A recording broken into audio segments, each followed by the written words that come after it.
les pleurs. Les larmes ne te rendront aucun service. Ce que tu dois faire, c'est de demander à Fosso de venir immédiatement occuper la place de son père. Arlette, je crois que tu dépasses déjà les limites de l'acceptable. Je ne dépasse rien. Je suis juste raisonnable. Je ne peux quand même pas héberger chez moi des gens qui se vantent seulement dans un statut de parasite. Tu dois dire à tes enfants là, pour manger, il faut travailler. Elles doivent le faire. Je vous ai déjà donné ma position par rapport à cette histoire de succession. Mais selon toi, comme tu ne veux pas succéder, tu veux que la concession reste comme ça, n'est-ce pas? Non, trouvez quelqu'un d'autre. Trouvez quelqu'un d'autre, c'est aussi simple que ça. Parce que tu ne le veux pas. Tu veux qu'on passe à quelqu'un d'autre. Tu es bien, hein? Il faut me comprendre, grand frère. Sinon, on ne doit jamais s'en sortir. Tu sais, tu es une très belle femme. Et les belles femmes comme toi ne doivent consommer que les bonnes choses. Ton discours me fait me rappeler ce que ta soeur me disait quand j'étais encore jeune. Et tu me le dis aujourd'hui, dans la vieillesse. Penses-tu que je peux te croire? C'est mon cœur qui apprécie ta beauté, ma moitié, pas mes yeux. Et le cœur ne voit jamais la vieillesse physique d'une femme qu'on aime. Nous devons faire tout ce qui est possible pour amener ici parmi nous le successeur de Tassomoa. Il doit succéder à son père. Même s'il faut qu'on le traite comme un bandit, nous devons le faire.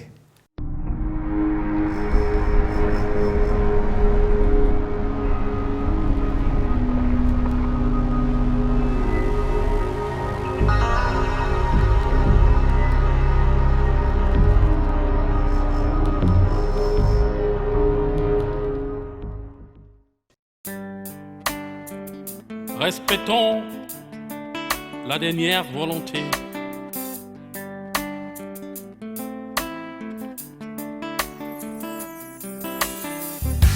Dans la vie, nous devons avoir du respect pour l'âme de celui qui n'est plus. Quand de son vivant, il prend une décision, il sait pourquoi il le fait.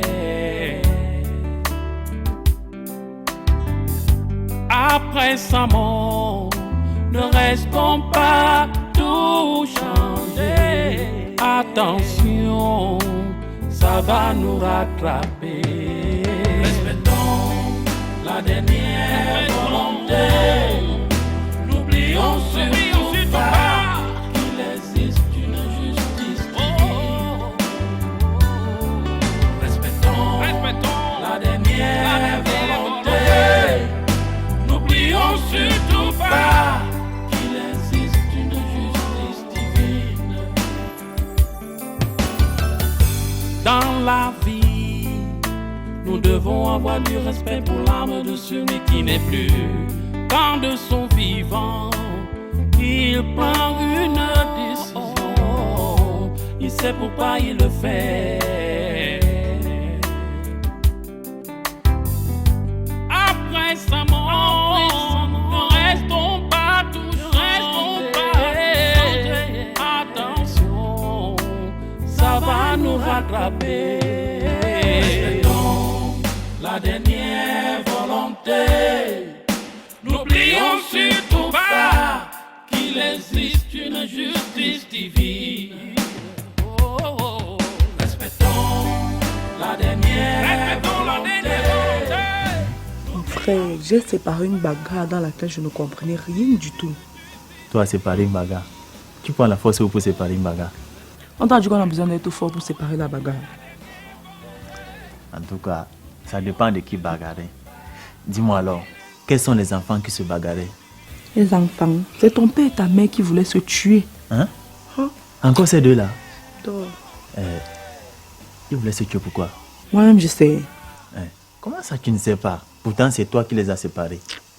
J'ai entendu maman dire dans la chambre à haute voix plusieurs fois. Laisse-moi. Après, c'était des cris au secours, au secours. Et? J'ai accouru. J'ai demandé d'ouvrir. Papa s'y est opposé.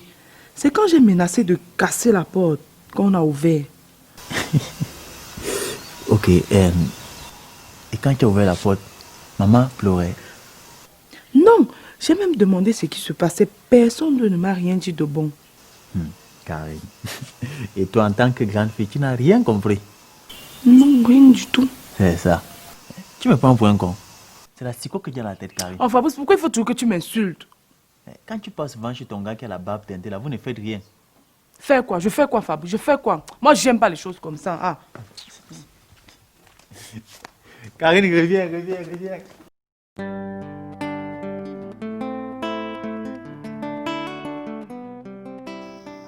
À quel moment le grand frère doit venir? Moi, j'ai des choses à faire. Il peut ne même plus venir, s'il veut. Si je suis à l'aise, ça va.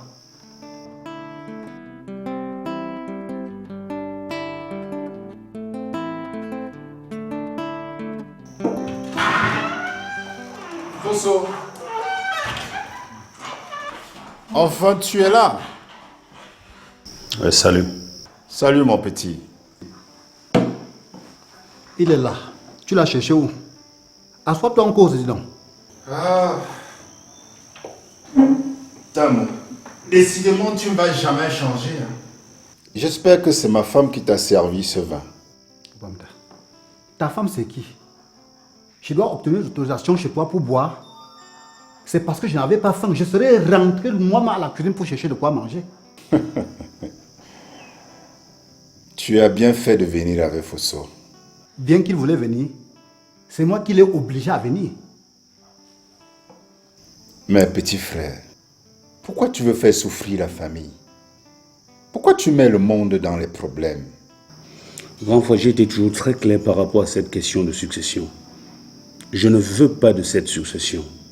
Si je suis venu jusqu'ici, c'est pour que nous trouvons un moyen de mettre quelqu'un d'autre à cette place.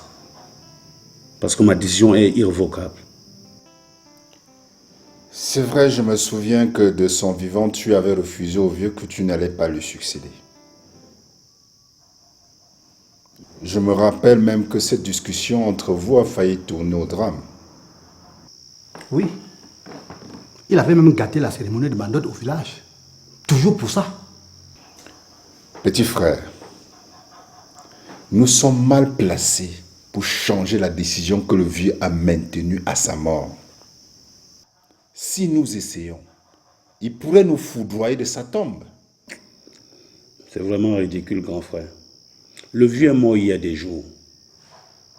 Tu ne dois pas me dire qu'une personne qui est morte et dans la tombe déjà doit influencer la décision des personnes, des vivants que nous sommes. C'est inacceptable. Fosso, tu sembles oublier que nous sommes des Africains, petit frère. Nous sommes des Bantous. Et chez nous, les morts ne sont jamais morts. Toi qui parles de choisir quelqu'un pour te remplacer là, tu es normal?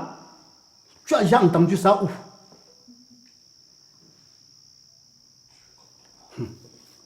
Je dis, hein, tu veux qu'on te parle dans quelle langue pour que tu comprennes que tu dois rentrer, tu es obligé de rentrer au village et succéder à notre papa?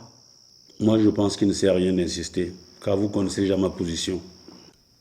Petit frère, le chef a déjà sanctionné la famille à payer 500 000 francs CFA d'amende. Et tout ça à cause de toi. Moi, je vous ai dit, je n'ai pas d'argent. Il va payer tout ça. Parce que quand il fuyait, il était seul. Le chef nous a également recommandé de te ramener le plus tôt possible. M'a ramené? Oui. Vous allez me porter ou bien? Il est temps de réfléchir autrement. Un point, c'est tout.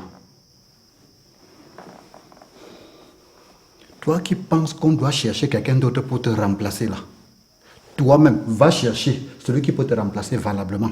Tu viens nous proposer. Tu viens nous rendre compte, c'est terminé. Là, je crois que tu as moi bien parlé. Et tu dois vite agir parce que le temps joue contre nous. Mon ami, je suis successeur et je suis fier de l'être. Les gens bagarrent partout pour occuper la succession au rang de notre père. Toi, tu es là, tu fuis. Tu es même normal. Brigitte!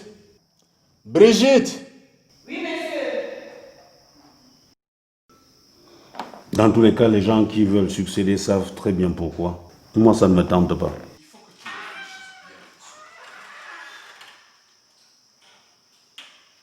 Oui, monsieur. Va me chercher un verre. Je veux boire avec mes frères. D'accord, monsieur. Tu dois bien réfléchir, Fosso.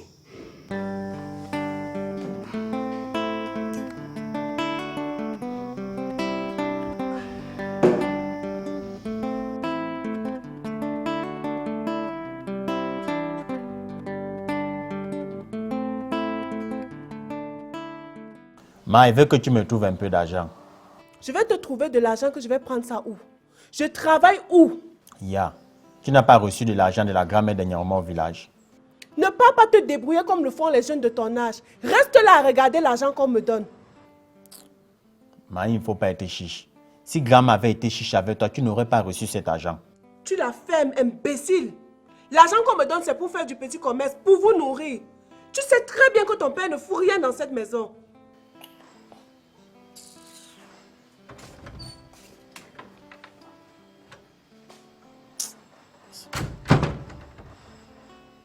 Ça, c'est même quelle maudite famille dans laquelle je suis né, non? Ah.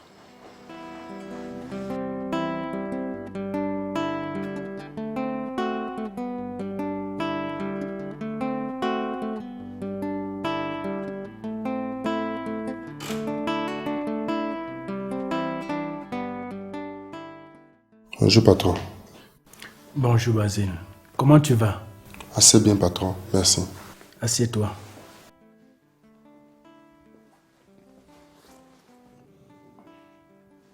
Bien. Si je t'ai fait venir ici, c'est parce que je sais que tu es l'ami de Fotso. C'est un garçon bien que je ne voudrais pas voir souffrir. Il m'a même été recommandé par celui que j'ai remplacé. Et j'ai constaté que c'était un garçon sérieux. Mais le seul problème, c'est qu'il est amoureux de ma fille. Je suis au courant, monsieur. Et je sais que ça ne peut aboutir à rien. En effet, rien de sérieux ne peut se passer entre ces deux-là. Pourquoi tu dis ça? Premièrement, parce que votre fille n'est pas de la même classe sociale que votre monsieur. Ça ne veut rien dire, Basile. L'amour ne connaît pas ces choses-là. Ensuite, parce que Fotso est le successeur de son père qui était un très grand notable dans son village. Si je comprends bien, d'un moment à l'autre, Fotso ira se baser définitivement au village. En principe, il aurait dû déjà le faire s'il n'avait pas fui la succession pendant les obsèques de son père au village. Ah, je comprends. Je comprends maintenant pourquoi il est rentré précipitamment du deuil de son père.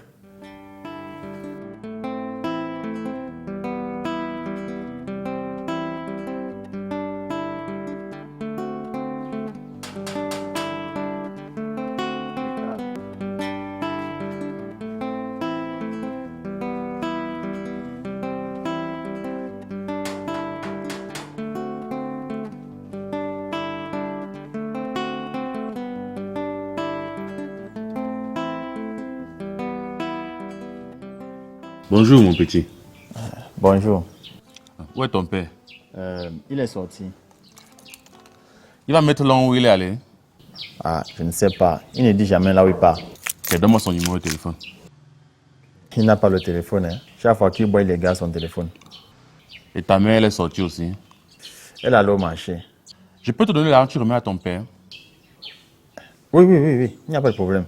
C'est l'argent d'un petit chantier que je lui ai confié. Tiens, c'est 90 000. Tu lui diras qu'il reste 100 000. Qu'il commence les travaux demain. Tu me reconnais, non? Oui, c'est toi le docteur. Ah, d'accord. Merci, au revoir.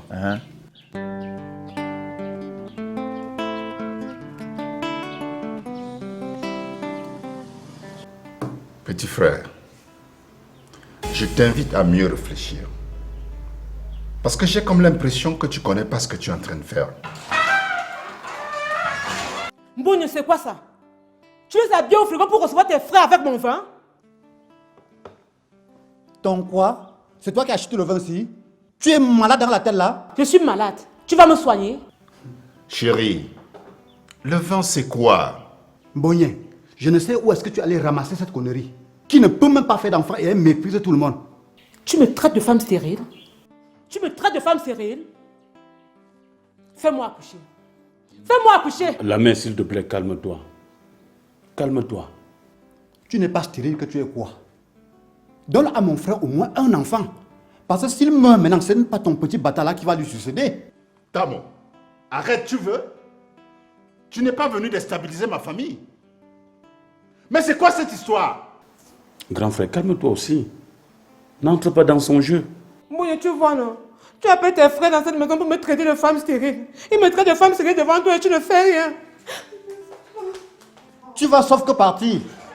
Il faut avouer que tu exagères. Nous ne sommes pas là pour ça. Oh. Ma fille, ta mère a pris son congé. Elle viendra le passer ici avec nous. Ah bon? Ah mais c'est super ça, papa. Ça fait très longtemps que j'ai pas vu maman. Est-ce que le chauffeur t'a dit qu'il est successeur? Jacques? Successeur? Oui, et pas n'importe quel successeur. Son père était un grand notable dans son village. Ah ça, il ne m'a rien dit. Il m'a caché cette information. On m'a même dit qu'il refuse d'assumer cette fonction de successeur. Ah ça, il a parfaitement raison, papa. Ces histoires de notabilité s'entraînent trop de problèmes. Et tel que je connais Jacques, il n'aime pas ce qui va le contrarier ou bien le conditionner. Tu le connais très bien alors. Ah non, c'est juste que le peu de temps que j'ai passé avec lui m'a permis de mieux le connaître. Ce n'est pas une jeune fille amoureuse qui parle comme ça? Amoureuse de Jacques? Non, papa. C'est tant mieux si tu dis la vérité. Tu sais, j'ai de très grands projets pour toi. Je tuerai le flemmard qui viendra t'embrouiller ou essayer de te détourner. Papa, tu n'as aucune inquiétude à te faire. Ta fille Mélissa n'est plus une gamine.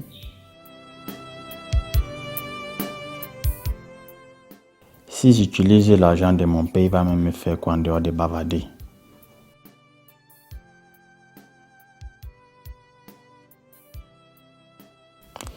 Il faut que je fouille les chambres. Si je tombe sur l'argent que grand-mère a donné à maman,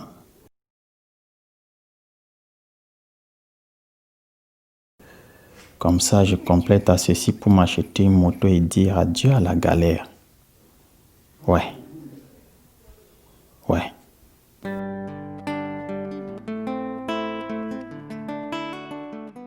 Grand frère, tu n'es pas une bouteille de vin prêt.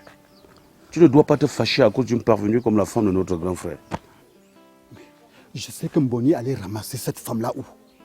Une saleté qui me manque du respect? Moi, ça faut tuer. Merde. Est-ce que c'est même que je suis grand notable dans le village de ma mère? Calme-toi. Je vais aller prendre un carton de vin à ton goût. Comme ça, tu iras boire à la maison. Là n'est pas mon problème. Ce qui me gêne, c'est la façon de m'avoir humilié devant tout le monde. Et je ne peux pas supporter ça. Tu dois seulement oublier. Je t'en prie, ce que tu dois faire actuellement, c'est seulement oublier. C'est tout. Oublier quoi? Je ne gère pas les bêtises comme ça. Elle va faire ça avec notre grand frère et non avec moi. Merde! C'est quoi ça?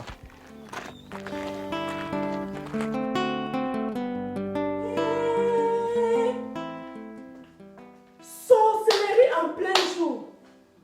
Je n'ai pas mis l'argent dans le coffret de mon lit. On va me rendre folle dans cette maison.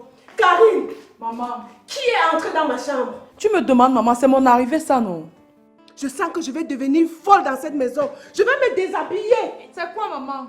On a volé l'argent que j'avais gardé pour commencer mon petit commerce. Tu as bien fouillé. Il n'y a pas de voleur dans cette maison.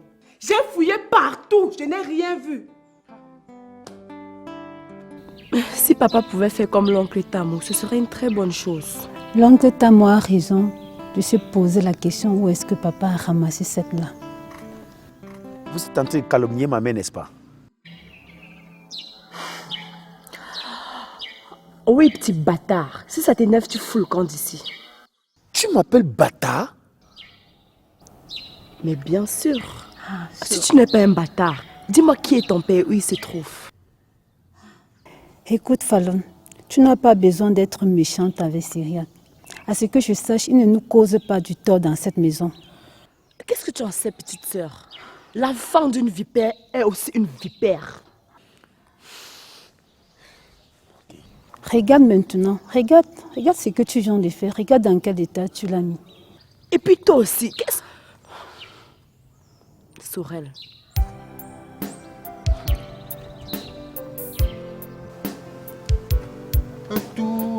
voulu, mais on l'écorce, tout l'a voulu, mais on les fils, mais tes voix, ça y est, Seigneur. Tout à la talouta. Oh, la vie est belle.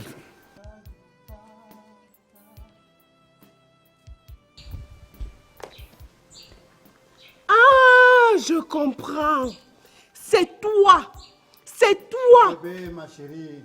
Ouais, tu es folle ou quoi? Oui, je suis folle. Et tu vas voir jusqu'où va aller ma folie. Je vais me déshabiller maintenant devant toi. Non, bébé. Oh. Mais qu'est-ce qui ne va pas? Ça te prend pas où? Arrête de jouer à ce jeu avec moi. Ouais. Remets-moi mon argent. Remets-moi mon argent. Chérie, tu sais que tu es mon cœur, non?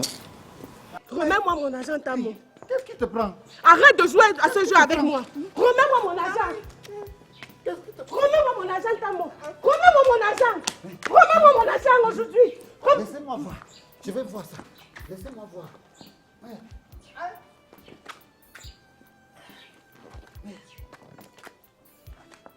Elle est où?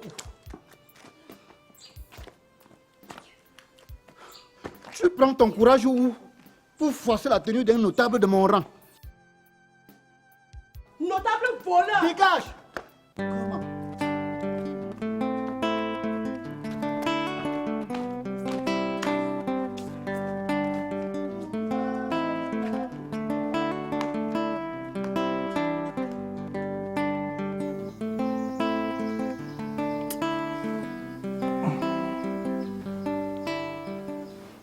Allô? Son cousin de Puebolova? D'accord, j'appelle quelqu'un. Syriac! Syriac! Tiens, c'est pour ta mère, son cousin de Puebolova. Allô? Allô? Comment ça? C'est quoi mon téléphone? Personne ne veut parler. Tu décrochais d'avoir mon téléphone, pourquoi? Hein? Mais pourquoi tu raccroches? C'est quoi? Je dois maintenant te donner des explications sur les appels que je décroche et sur les appels que je renvoie. C'est même quoi avec vous? Ne décrochez plus mon téléphone.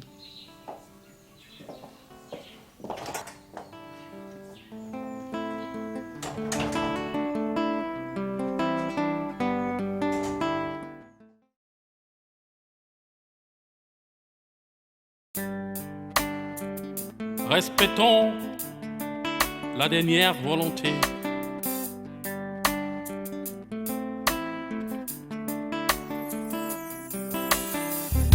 Dans la vie, nous devons avoir du respect pour l'âme de celui qui n'est plus. Quand de son vivant, il prend une décision, il sait pourquoi il le fait. Après sa mort, ne restons pas tout changer. Attention, ça va nous rattraper. Respectons la dernière volonté. N'oublions surtout pas qu'il existe une justice divine. Respectons la dernière volonté. N'oublions surtout pas qu'il existe une justice divine. Dans la vie, nous devons avoir du respect pour l'âme de celui qui n'est plus. Quand de son vivant, il prend une décision, il sait pourquoi il le fait. Après sa mort, ne restons pas toujours. Attention, ça va nous rattraper. Respectons la dernière volonté. N'oublions surtout pas qu'il existe une justice divine.